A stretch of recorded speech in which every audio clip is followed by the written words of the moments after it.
mas-uuliyiinta dowladda Soomaaliya ayaa sheegay inay weli baadhayaan oo ay baadhitaan ku wadaan sababihii keenay dabkii xalay ka kacay suuqa Bakaaraha ee magaalada Muqdisho.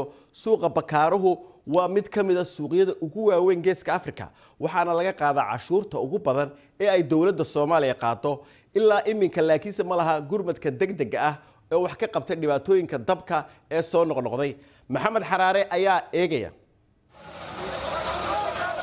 waa ololka iyo uurada dab xalay fiidkii qabsaday Bakaaraha oo ah suuqa ugu weyn dalka Soomaaliya.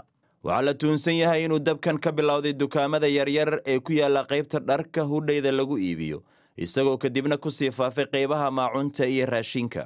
gawaarida dabdamiska ah ma aysan soo gaarin suuqa xilli hore sida ay sheegeen ganacsatada. wax gurmad inaan helno waa suurtagali weysay. gurmadkani wuxuu noqotay mar laal markuu dhibka dhamaaday oo aad noo soo gaaray markaas gurmadka noo imaaday. inta ka sogaysa gurmad waa weyn. aamin dambe ayay dabdamisyada maamulka gobolka Banaadir kuwa ay shirkado gaar ah leeyihiin gacan ka geysteen daminta dabka, iyagoo taaganaya hantidoodii baabaaday ganacsatadan. awoodii ay taalna umaysan lahayn inay badbaadsadaan waxa yar ee ay shaqaysanayeen. dadka qaar ayaa nafsadooda halis u geliyay si ay u soo badbaadsadaan qasnado ay lacag cadaan ah ugu jirtay. wuxuu ahaa dab arxan daran oo argagax iyo amakaag reebay. weli dambaska ayay dadku baarayaan si ay wax u nuucaynsadaan. hanti badan baa meeshaan nooga baabaaday. dabka aad buu noo ceereeyay. hanti gaaraysa 40,000 doolar baa nooga baabaaday. 3 dukaan baan kula meesha. kamankay waxba kama harin. waxaas arkaysana meesha yaalo burka iyo gurtay baa ka harin. Abdiqaadir Ibrahim Idrisa iska lahaa xoolaha. wiilkayga waay. xoolihiisa saana waa shalay la soo adeegay, laba bakhaar laga soo adeegay.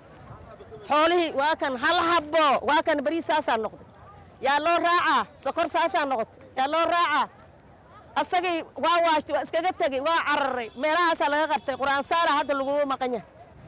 suuqa Bakaaraha ayaa hoy u noqday dab iyo olol bilowda habeenkii marka laga hoydo. dhowr goor ayuu gubtay dhowr sano gudahood, wuxuuna ceertiyay ganacsato nolol maalmeed ka raadsata. suuqa Bakaaraha ma ahan afar ma ahan shan mar ma ahan dabka mar walba ayuu soo laabtay. waxaa loo baahan yahay dowladda federaalka Soomaaliya hadday maqlayso waa in suuqa Bakaaraha wax laga qabtaa. weli war rasmi ah oo lagu qiimeynayo baaxadda hantida burburtay iyo khasaaraha nafeed ee ka dhashay ma soo bixin. muuqaaladan ayaa muujinaya xaddiga masiibada mar kale asiibtay suuqa Bakaaraha.